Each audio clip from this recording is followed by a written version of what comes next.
Welcome back to Crystal Undercover. Before the story explodes, we have to look at the evidence Sarah J. Maas hides in plain sight. In today's deep dive into chapters 2 and 3 of A Court of Thorns and Roses, we're moving from the woods to the cottage to deconstruct Feyre's life before it's dismantled. We're stripping away the fluff to analyze the character development, the plot tension within her family, the magic system, and the world building. The investigation is now open. Let's recap chapters 2 and 3 before we dive into our investigation. Feyre returns home freezing to find her family has exhausted their woodpile and is facing immediate hunger. At the cottage door, she notes the faded ward marks her father once traded a wood carving to a passing Charlton for. Feyre dismisses them as fake. Inside, we see the family's 8-year descent into poverty. Elaine is hungry and soft, Nesta is resentful and bitter, and their father remains physically and mentally broken from a past debt collector's attack. Feyre, bound by a deathbed vow to her mother to keep the family together, survives by hunting in the woods and finds her only escape through painting. In the village, the sisters encounter the children of the blessed who worship the Fae. We also learn that the sisters wear iron bracelets for protection. And after Feyre sells her hides to a mercenary for a high price, she returns home to a final argument with her father about whether hope is a luxury that they can afford. Chapter 3 ends on a cliffhanger when a massive, growling beast bursts through their door. Now, let's dive into the world building. So we've already covered a lot of this already from chapter 1, but starting with the geography, so the locations that we know about. We have already learned about the Mortal Lands, and we've already heard about Prythian. We know that there's a border that separates the Mortal Lands from Prythian. That's the known landmark. The key traits and vibe of the Mortal Lands is that it's cold, snowy,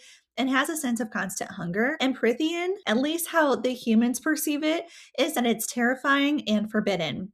Now, we did just learn of another location within the Mortal Lands, which is the village's market. There's no ruler of this. It's just a spot where all of the locals and mortals in this area go to sell things. The vibe of the market when Feyre, Nesta, and Elaine go to it to sell the wolf hide, the wolf and deer hide, is that it's tense and desperate. It's a place of bartering where everyone is trying to survive the winter. And then jump into the cultural and social laws. There's not much different here from chapter 1.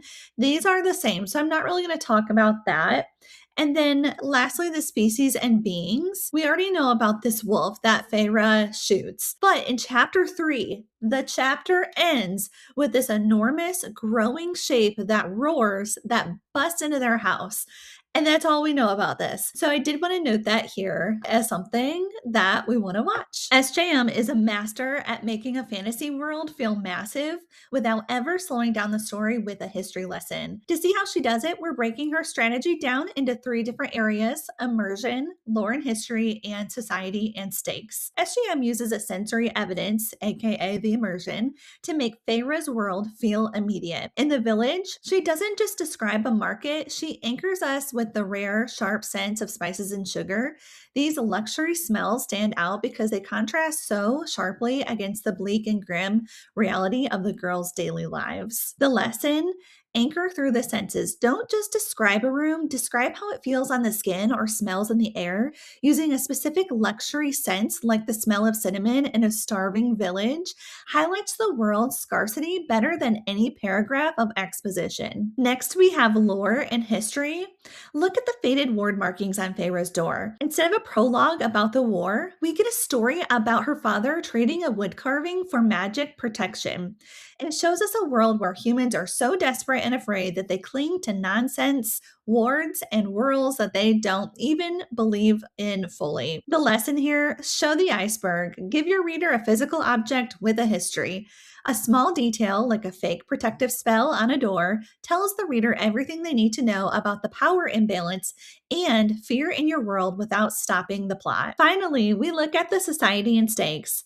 SJM defines the stakes through characters like the children of the blessed. By contrasting what the children of the blessed view as something great, such as becoming a Fae bride, against Nesta's blunt reaction to that she would rather be eaten, shows us exactly exactly how dangerous and divided that the society is. The lesson here: establish the cost of living. Show how your characters interact with money and authority. When you show the literal price of a wolf pet or the danger of a fanatic cult, you define the stakes of your world through action rather than description. By using the landscape, the depths, and the dynamics, SJM builds a world that feels 3D before Feyre even crosses the wall. Use these three things, and you'll create a setting that feels just as lived in and high stakes. Now, let's get into the magic system. So, we already know a little bit about the magic, but we really don't know a ton yet because we're still in the human part of the world.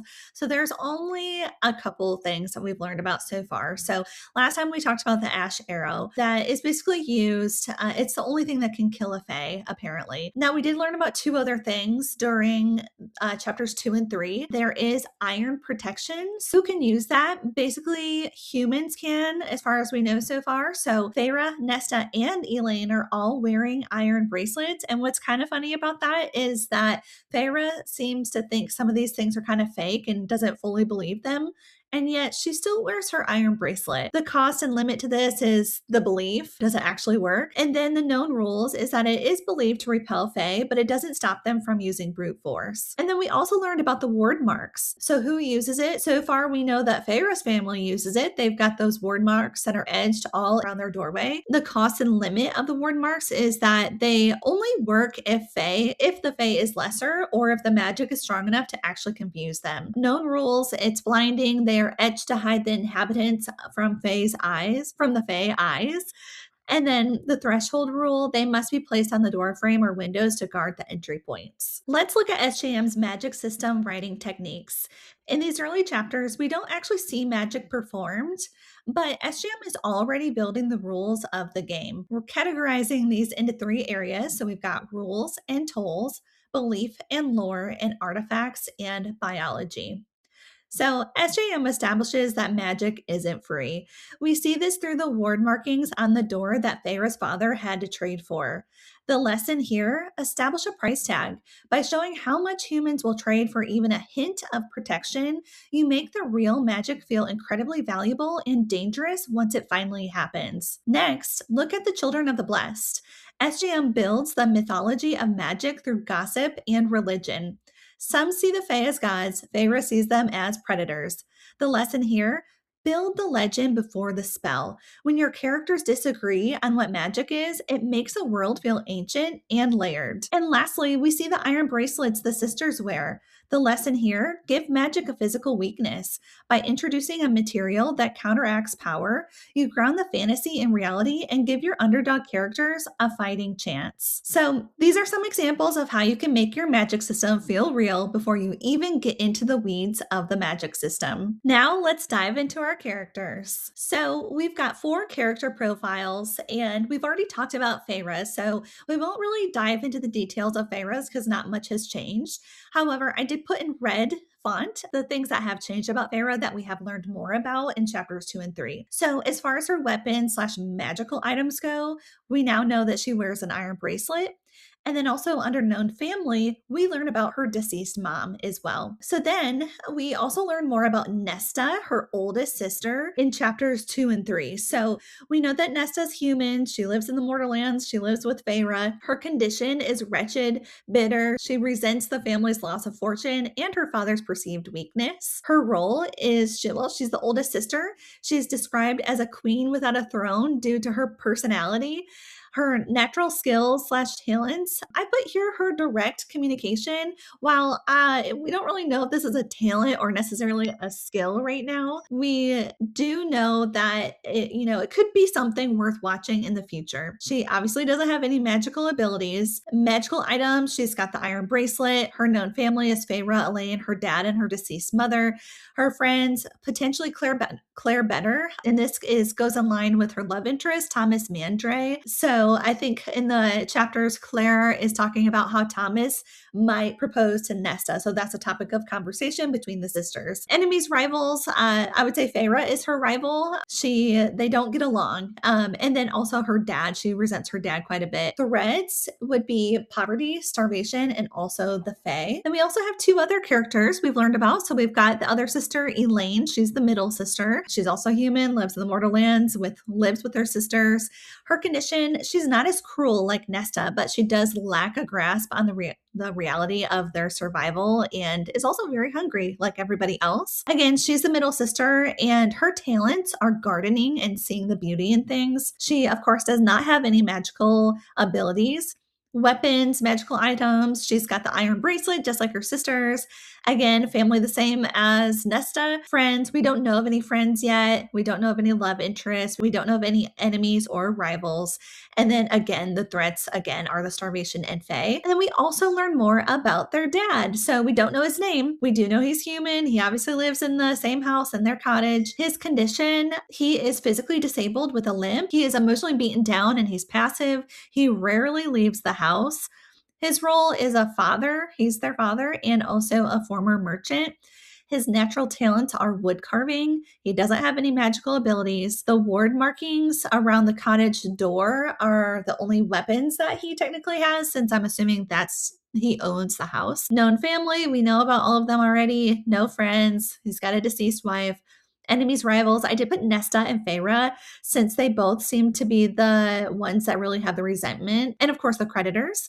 And then the threats are the same as everybody else, along with his physical decline. So we reviewed this last time, but this is Feyre's family tree. We don't know her mom and dad's names, but they are there. We do know that her mom is obviously deceased. So let's get into the character arcs. This is the development of the character. So we only know just a little bit about our characters so far, and we're really just going to track their development throughout book one. So right now for Feyre, her starting point is that she's cold, cynical, and burdened. Her vibe is a weary hunter who has forgotten how to be a young woman. And the big change that we've seen so far is that she kills this giant wolf and a beast burst into their cottage. The proof and shift, we don't know any of this yet. We have not read enough into this book to be able to discuss any of that yet. And then we've got Nesta. So we do know that her starting point is she's sharp-tongued, she's resentful, and she's bitter. She uses her words as a weapon. And then the big change here that we kind of know of that's probably going to impact her is that the beast bursts into their cottage. Again, we don't know enough for the proof or the shift. And then we have Elaine. Her starting point is she's soft, she's sheltered, and seemingly disconnected from the harsh reality of their poverty. Just like everybody else, her big change that we know of right now is that the beast burst into their cottage. And we don't know anything about the proof or shift yet. And then lastly, we have their dad. His starting point is that he's defeated, passive, and checked out. He's a man who has lost his spirit along with his wealth. His big change, at least for right now, is that a beast bursts into their cottage. The proof and the shift, again, we don't know enough yet. Now let's look at SJM's emotional writing. The goal here is to deconstruct how she builds such a deep connection to her characters. And we've got three categories: physical emotion, past and burdens, and external impact. SJM doesn't just tell us Feyre is tired and poor. She shows us Feyre's knees are shaking from the cold and her rough hands contrasted against her father's spotless face. When Elaine asks for food, SJM describes an undercurrent of hunger in her voice rather than just saying that she's hungry. The lesson here, if your character says they're fine, but their body is skin crawling or their hands are shaking, the reader trusts the body over the words every time. Next is the internal shadow. Feyre isn't just hunting for fun. She's haunted by a deathbed promise made 11 years ago to a mother who didn't even really love her. This silent burden turns every interaction into a moral gray zone where she resents her family while simultaneously dying to keep them alive. The lesson here: give your characters a past trauma or a secret promise that acts as the engine for every decision that they make, even the ones that seem illogical to others. Finally, SJM uses the environment to amplify the mood. Think about the dark blue world and the dilapidated cottage. Feyre uses her high-level competence in painting to literally hide her reality, painting night skies and flowers over the cracks of her poverty. Even the bright, spicy smells of the village market act as a cruel contrast to her bleak existence. The lesson here: use the setting as a mirror. If the world is bright and your character is dark, that contrast makes their pain feel sharper. If they use a skill, like art, to mask their environment, it shows the reader their internal strength without a single word of dialogue. Use the physical emotion, past and burdens, and external impact to start writing characters and building people that your readers will love. Now, let's dive into the plot. So, we've already talked about some of the open questions that we do have about the plot. We've talked about the wolf that Feyre kills. We don't know if this is going to come back and haunt her later. We've talked about the ash arrow, and is this actually something that will kill a fae, or is this just a myth? And then we also have the treaty. A couple of new things that we've learned about in chapters 2 and 3 that we have open questions about is number 1, the passerby, the Charlton, the gentleman that traded drawing the ward markings into their cottage doorway for a wood carving from her father. The part that I have an open question about is that he shares that he has high fae blood in his ancestry. I don't know if anybody else caught this when they were reading ACOTAR for the first time, but I certainly didn't. And this stands out to me as something that might become important later. I don't know if this is actually addressed later on in the books that are already out there, or if this is something that might get circled back to in SJM's future books. Also, we have the dresser drawers. Now, a lot of us who've already read this book series already know the significance of these drawers, but if we're pretending like this is our first time reading it, something that does stand out is, why does she paint flames for Nesta's drawer, and why does she paint the night sky for herself? The drawer for Elaine with the flowers and the gardens and all of that makes sense because we already know that Elaine likes to garden, so that makes sense. However, we don't understand the flames or the night sky yet. And then lastly, big cliffhanger at the end of chapter 3 is this beast that slams their door down, comes in with a big roar, and we've got the snow just flying into the house when this beast comes in. The chapter literally ends with that information, and that's it. I don't know about you, but that's something that Sarah J. Maas did really good to make her reader want to turn the page. Now let's look at how SJM uses plot tension. Even when Feyre is back from the hunt, SJM never lets the pressure drop. She keeps the reader on edge by using 3 techniques. We've got stakes and timing, secrets and suspense, and pacing and security. SJM creates a sense of urgency through depletion. We see the ticking clock in the woodpile, which has only 5 logs left.